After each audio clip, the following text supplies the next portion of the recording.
बिस्मिल्लाहिर्रहमानिर्रहीम। अस्सलाम वालेकुम। आप देख रहे हैं अलिफ न्यूज़ और मैं हूं आपके साथ माजिद अली। शामिल करते हैं पाकिस्तान और दुनिया भर से ब्रेकिंग न्यूज़ हेडलाइंस। तुर्क सदर रजब तैयब एर्दोगान का इसराइल को दहशतगर्द मुल्क करार देने का मुतालबा।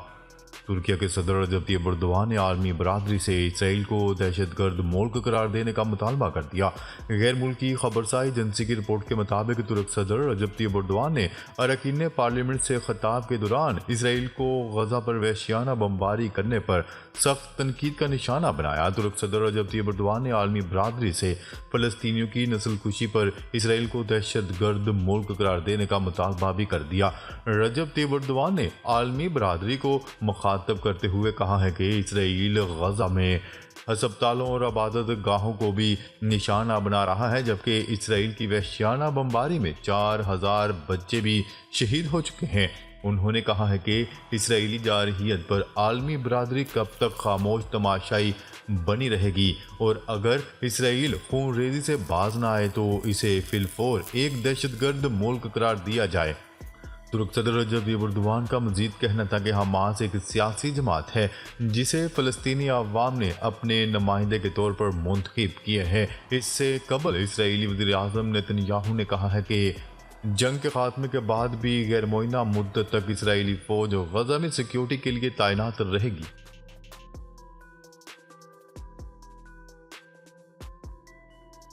खबर के अगले हिस्से में बात करते हैं। अक़वाम मुत्तहिदा में गजा में इंसानी बुनियादों पर आर्जी जंगबंदी की करारदाद मंजूर।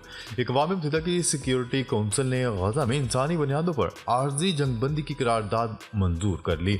गैर मुल्की मीडिया की रिपोर्ट्स के मुताबिक गजा में आर्जी जंगबंदी की करारदाद माल्टा की जानिब से पेश की गई। करारदाद पर वोटिंग में 12 ममालिक ने हिस्सा लिया, जबकि 3 मुस्तकिल अरकान अमेरिका, बरतानिया और रूस ने वोटिंग में हिस्सा नहीं लिया।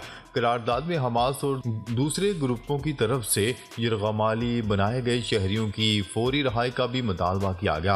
अक़वाम मुत्तहिदा के सेक्रेटरी जनरल अंतोनियो गुटेरेस ने कहा है कि वो सूरत हाल को मॉनिटर करें और अमल दरामद से मुतल्लिक रिपोर्ट दें। सिक्योरिटी कौंसिल की करारदाद में तमाम फ्रीकैन से बैनुल अक़वामी क़वानीन की पासदारी का मुतालबा भी किया गया है।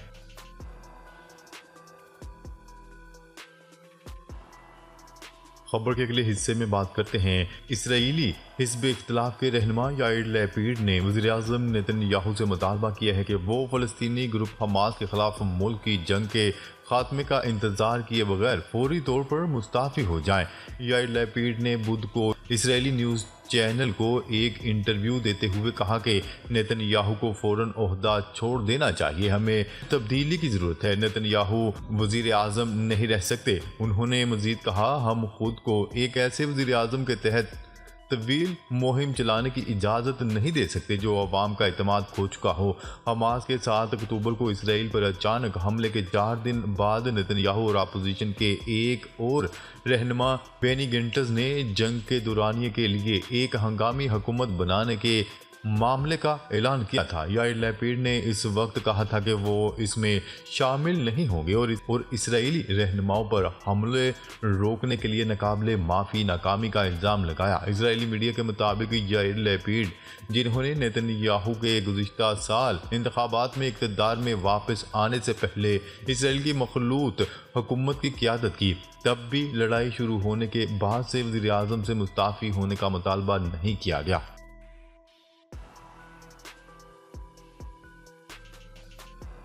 खबर के अगले हिस्से में बात करते हैं। फ़लस्तीन के सदर महमूद अब्बास ने गजा में जारी खून रेजी पर खामोशी अख्तियार करने वाले ममालिक को भी फ़लस्तीन के कत्लेआम में बराबर का जिम्मेदार करार दे दिया। गैर मुल्की खबरसाई इदारे की रिपोर्ट के मुताबिक फ़लस्तीनी सदर महमूद अब्बास ने अपने एक बयान में कहा कि गजा के लोग वहशियाना जंग का सामना कर रहे हैं और गजा के लोगों की खुले आम नस्लकुशी की जा रही है। उन्होंने कहा है कि सिहूनी फ़ौज मकबूजा मगरबी किनारे में भी निहत्ते फ़लस्तीनियों के खिलाफ कार्रवाइयाँ कर रही है। महमूद अब्बास ने कहा कि फ़लस्तीन हमारा वाहिद वतन है और हम इसका मुतबादल कबूल नहीं करेंगे। ये फ़लस्तीनियों के वजूद को शनाख्त और मजहब के खिलाफ जंग है। खबर के अगले हिस्से में बात करते हैं। ईरान ने हमास को हथियार बनाने की तरबियत दी, इसराइल ने इल्ज़ाम आयद कर दिया। इसराइल ने इल्ज़ाम आयद करते हुए कहा है कि हमले से कबल ईरान ने हमास को हथियार बनाने की तरबियत दी। गैर मुल्की खबर से आई एजेंसी की रिपोर्ट के मुताबिक इसराइली हुक्काम ने ईरान पर इल्ज़ाम आयद किया कि ईरान ने 7 अक्टूबर को जनूबी इसराइल में हमला करने से कबल हमास को अपने हथियार तैयार करने में मदद फराहम की थी।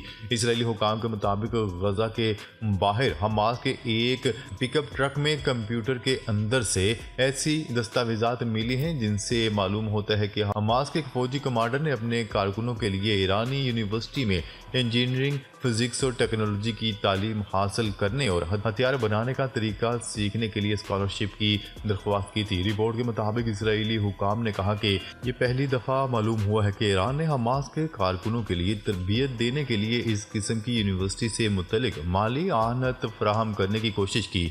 ताहम इस दावे की अमरीकी हुकाम ने तस्दीक नहीं की। मिलने वाली दस्तावेजात गुज़िश्ता जुलाई का एक ख़त है जिसमें हमास के एक फ़ौजी कमांडर ने ईरानी हुकूमत को दरख्वास्त की थी कि इसकी यूनिट के 7 अरकान को स्कॉलरशिप प्रोग्राम में शिरकत के लिए ईरान जाने की इजाज़त दी जाए।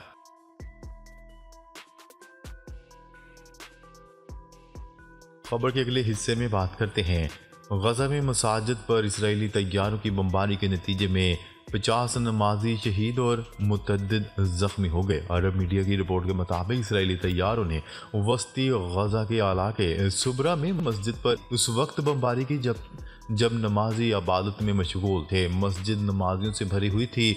सुहूनी फोर्सेस ने उर्दनी फील्ड अस्पताल पर भी फ़ज़ाई हमला किया जिसमें 7 अरकान ज़ख्मी हो गए। इसके अलावा गजा के अल-शिफा अस्पताल के जनूबी दाखिली रास्ते के कुछ हिस्सों को तबाह कर दिया गया। बेसमेंट समेत मुख्तलिफ हिस्सों में तलाशी के दौरान ना यरगमाली मिले और ना ही किसी सुरंग का निशान हाथ लगा।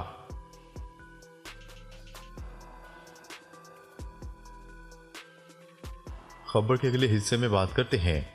कतर, इसराइल और हमास के दरमियान अमेरिका की मदद से एक ऐसे मुआहदे के करीब पहुंच गया है जिसमें 50 यरगमालियों की रहाई के बदले गजा में 3 रोज़ के लिए जंग बंदी की जाएगी। अल अरबिया न्यूज़ के मुताबिक मुज़ाकरात में शामिल एक ज़राए के हवाले से दावा किया गया है कि गजा में हमास के पास 200 से ज़ायद इसराइली यरगमाली हैं जिनमें से 50 बच्चों और ख़वातीन को रिहा करने पर हमास ने रजामंदी ज़ाहिर की है। इसके बदले में इसराइल भी अपनी जेलों में कैद 120 फ़लस्तीनी बच्चों और ख़वातीन को रिहा कर देगा। ताहम इसराइल का इसरार है कि हमास 50 के बजाय यरगमाली बनाए गए 100 ख़वातीन और बच्चों को रिहा करे।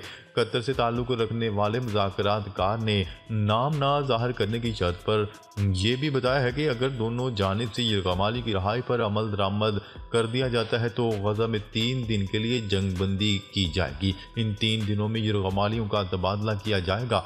गैर मुल्कियों के इनखला का अमल तेज़ हो गया है और गजा में इंसानी ज़रूरियात की चीज़ें इमदाद की शक्ल में मुहैया की जाएंगी। उम्मीद ज़ाहिर की जा रही है कि अगर एक बार जंग में तातुल आ गया तो मुकम्मल सीज़फायर की जानिब पहला कदम साबित होगा।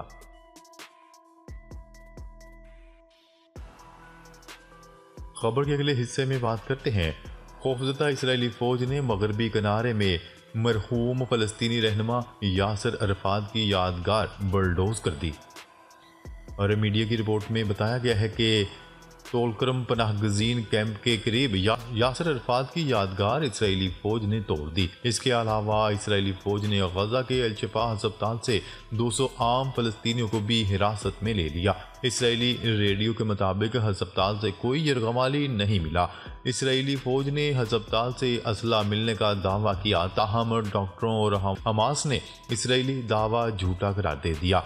वाज़ेह है कि गजा में इसराइली फ़ौज के हमले 40 रोज़ से मुसलसल जारी हैं जिसके नतीजे में 12,000 के करीब फ़लस्तीनी शहीद और 25,000 ज़ख्मी हो चुके हैं, जबकि इंफ्रास्ट्रक्चर मुकम्मल तौर पर तबाह हो चुका है। नाज़रीन, अब तक के लिए इतना ही। मज़ीद खबरें लेकर बहुत जल्द आपकी खिदमत में हाज़िर होंगे। तब तक के लिए अपना ख्याल रखिएगा। अल्लाह निगहबान।